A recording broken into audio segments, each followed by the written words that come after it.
Hello my sweet and lovely viewers. তো কেমন আছো তোমরা সবাই? আশা করি প্রত্যেকে অনেক অনেক ভালো আছো। আজকে আমরা চলে এসেছি নতুন আরেকটি ইনফরমেটিভ ভিডিও নিয়ে।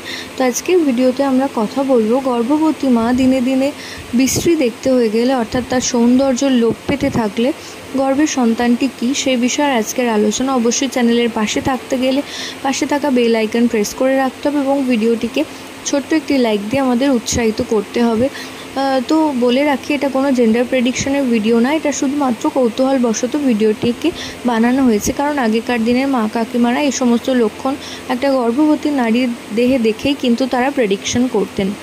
তো তোমরা যদি দেখো, থ্রুআউট প্রেগনেন্সিতে কোনো গর্ভবতী মায়ের চামড়ার ঔজ্জ্বল্য দিনে দিনে হ্রাস পাচ্ছে, সে ফর্সা থেকে দিনে দিনে কালো হতে থাকছে।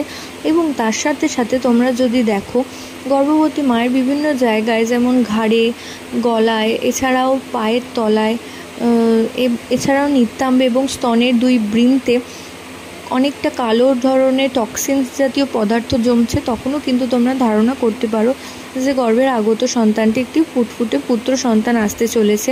এছাড়াও আগেকার দিনে বলা হতো যে ছেলের মা রাক্ষসী এবং মেয়ের মা সুন্দরী। তো ছেলের মাকে যদি দিনে দিনে বিশ্রী দেখতে হয়ে যায়, তো সেক্ষেত্রে তোমরা ধারণা করে নিতে পারো যে গর্ভের আগত সন্তানটি একটি ফুটফুটে পুত্র সন্তান আসতে চলেছে। তো আশা করছি ভিডিওটা তোমাদের কিছু অংশে কাজে আসবে। তো প্রত্যেকে ভালো থাকবেন, সুস্থ থাকবেন এই কামনা করে ভিডিও এখানেই শেষ করছি। নমস্কার।